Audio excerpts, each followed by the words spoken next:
Everything in life is getting more expensive nowadays, and running shoes are no different. But if you look hard enough, you actually can find some shoes that are cheap and actually good still. Now, luckily for you, I've done just that. So in this video, I'm going to tell you what my favourite running shoes are that cost less than £100.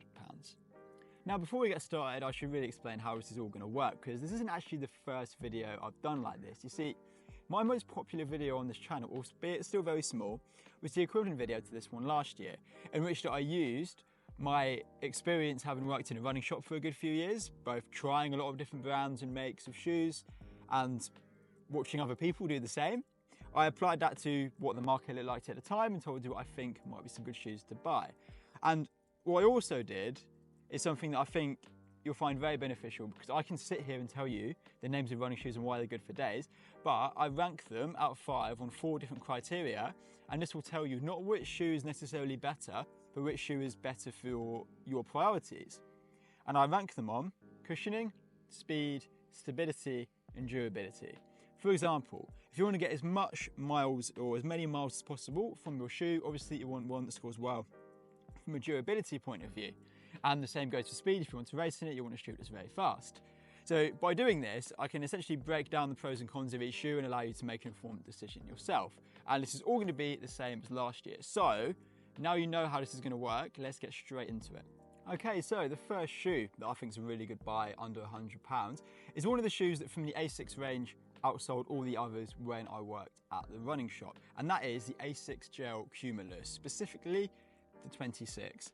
Now, this shoe has always been a really good all-rounder, but over the last few years, the cushioning's got a little bit softer, which means that more people find it more comfortable.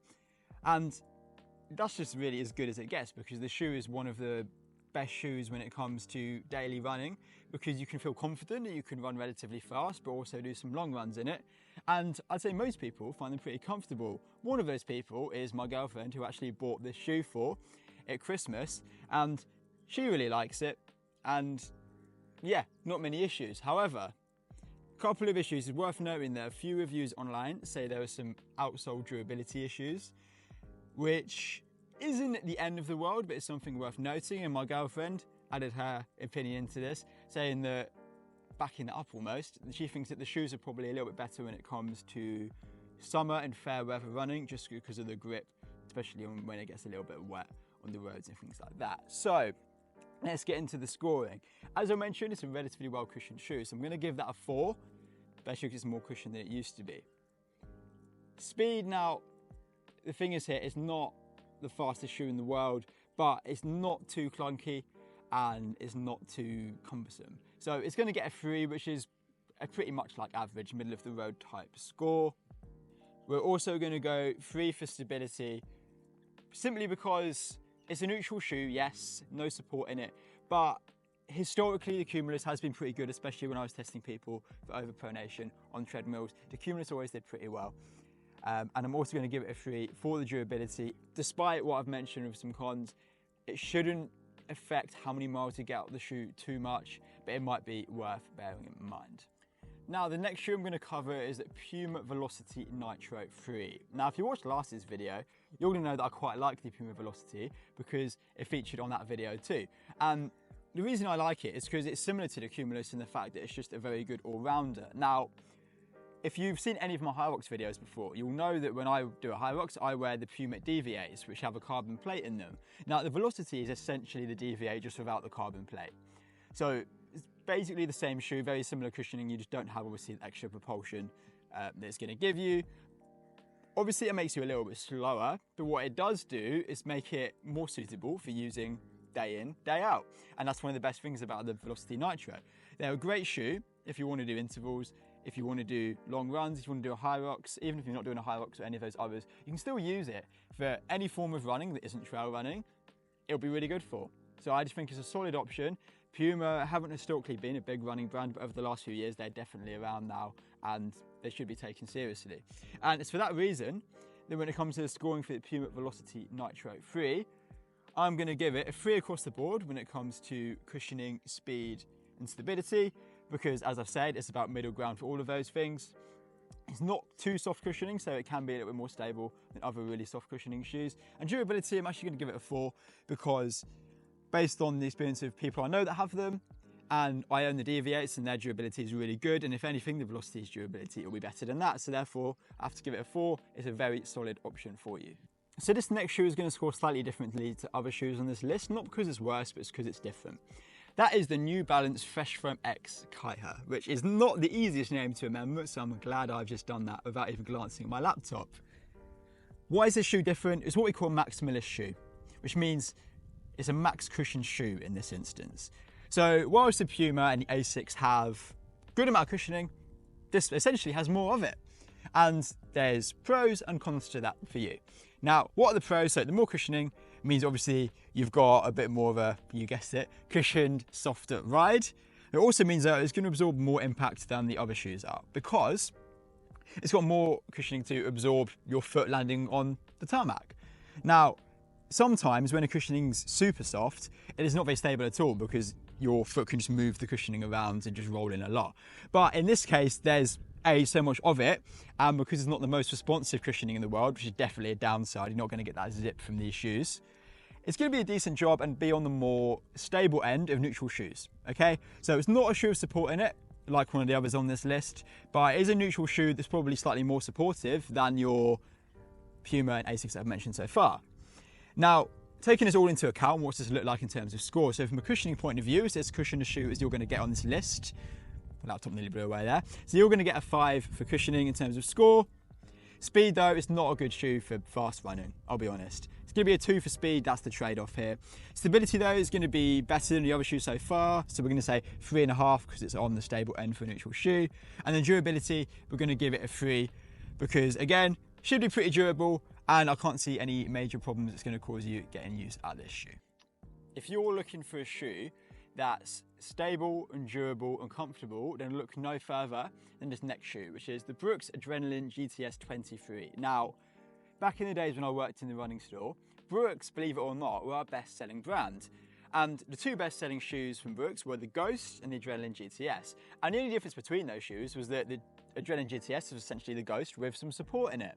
And so many people find that shoe really comfortable because no matter what we tried it against, from what brand, people always just seem to pick it. Now, I don't think, and most people don't either, it's the best looking shoe in the world, but it does a really good job from a functional point of view, and that's sort of what you want your running shoes to do. Now, it's got support in there, so that's what the GTS means. If you ever see a Brooks shoe of GTS, it's going to have some support in there, and the support in question is guide rails.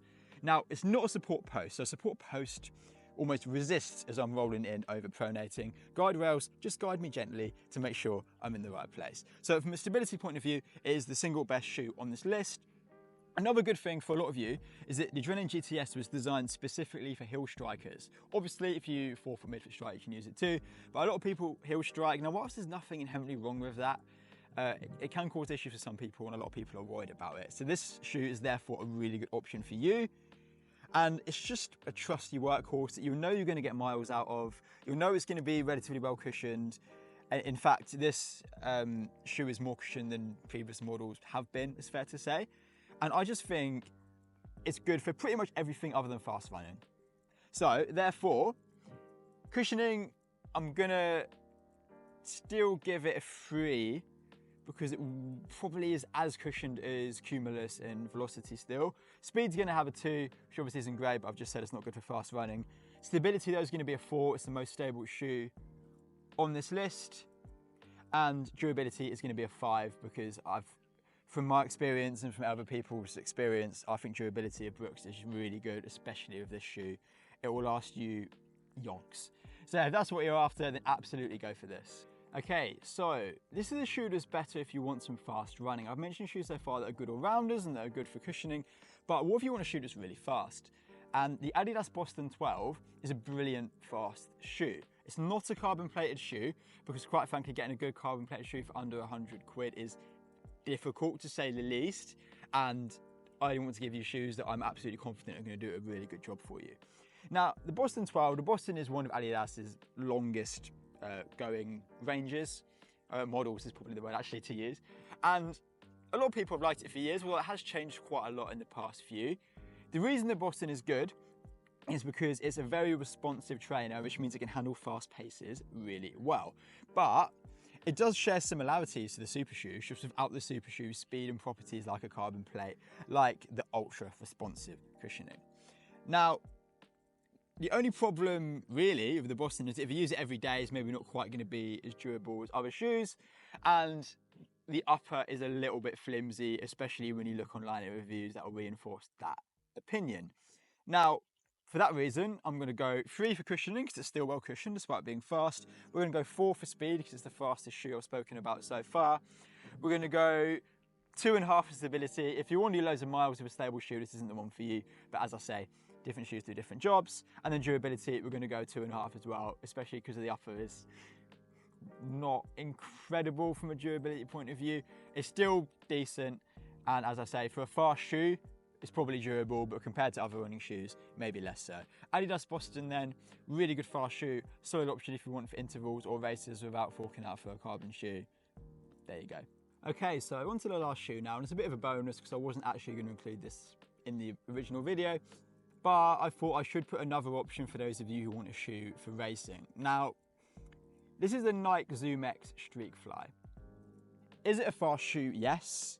However, there's a fair few limitations to it. Now, for the past few years, the fastest shoe in the world has probably been the Nike Vaporfly. So we thought when this was made, we were getting a baby Vaporfly without the carbon plate, which was therefore going to be more affordable and used by more people. It's not quite what we got. What we got is almost like a traditional racing flat type shoe, which is very good over 5-10K distances, but I would not try and race in this for a half marathon or a marathon. I'd still use anything on this list, the Boston, for that. So, this is a fast shoe, but it's not suitable for long distances, and it's certainly not suitable for using and training day after day because it's not got the durability, just like racing flats used to. I used to have a very, very ugly pair of Saucony fast twitches. If you know you're running, you might know what I mean with those shoes, but I would never use them to train every day, and it's not much different with this shoe. So from a scoring point of view, cushioning's 3, it's not the worst in the world, but speed's going to be 4. 5 and 10K might have the edge on the Boston, but the Boston is definitely better as an all-round speed shoe and for the longer distances. Stability is going to be a 1 because traditional racing flats are not designed for sort of stability. They're designed for one thing only, not a lot of shoe and fast paces. And durability is going to be a 2 for a similar reason, to be honest. They're not designed to be durable, they're designed to be fast. So if you want a cheaper alternative to a super shoe, then you consider buying this. If you're really bothered, save a couple more months, buy a super shoe. Okay, so that brings us to the end of this video. Now, if you remember last year, I ranked my shoes in my top 3 what are my favourites, but I'm not going to do that this year because the range is quite diverse and it's sort of hard to pick. But there is a shoe in this list for every single person who has needs for a running shoe. It's going to meet any one of those criteria. If you want to find these shoes, obviously all the prices that I said is all 100 quid or under.